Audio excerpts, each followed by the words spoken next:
আসসালামু আলাইকুম।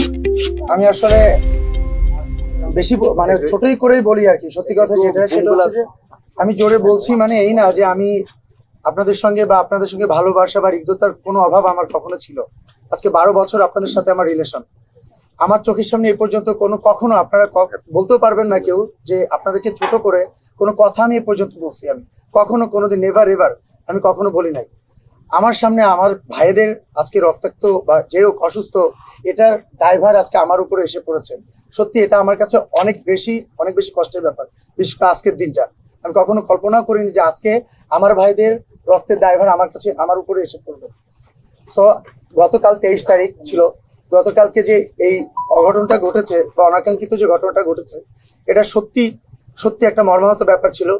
এটার জন্য আমি অন্তরস্থল থেকে অনেক বেশি কষ্ট পেয়েছি এবং এটা আমি আপনাদের কাছে আসলে আমার কোনো ভাষা নাই। আপনারা, আমি জানি কিনা জানি না, আমার একটা গ্রুপ আছে, আপনারা জানেন আমি কি সারা রাত আপনাদের সাথে কথা বলার ট্রাই করেছি যে আমি স্পটে ছিলাম না, আমি থেকে আপনার সামনে যদি কিছু হইতো আমি অবশ্যই এটা দায়ভার আমি নিতাম।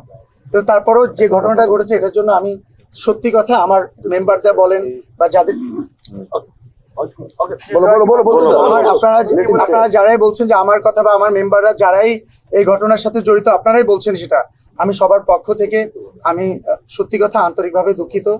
সবাই এটা ক্ষমা সুন্দর দৃষ্টিতে দেখবেন।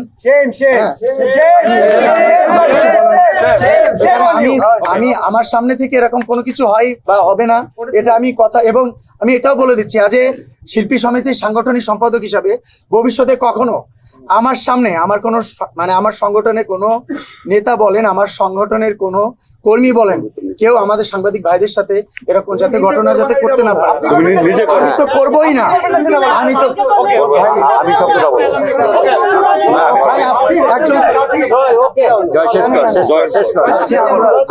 আমি বলেছি কিন্তু প্রথমে আমাকে ক্লিয়ার করে নিয়েছি আমি কখনো প্রমাণ দিতে পারছি না, কিন্তু আমার কথা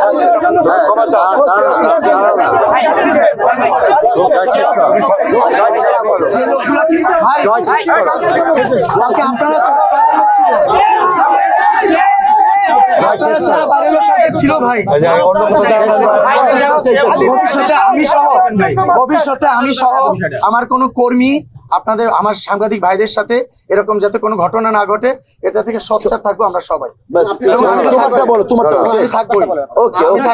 বলেন যে আমি করেছি এটা আমি আমাকে বলতে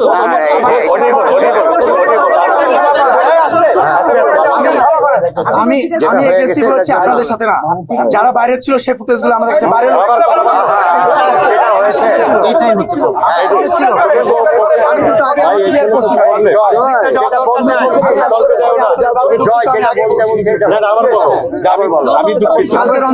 ঘটনার জন্য আমি আন্তরিকভাবে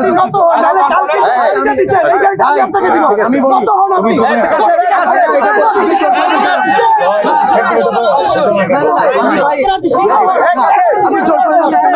আমি তো অলরেডি মতো দেখার পরে আমার কিছু তাদেরকে কতটা তার কাছে জিজ্ঞেস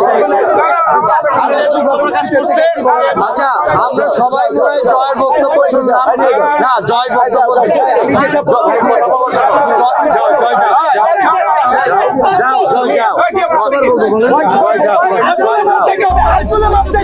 মিশন 90 সংবাদের পিছনে নয় ভিতরে ছুটি।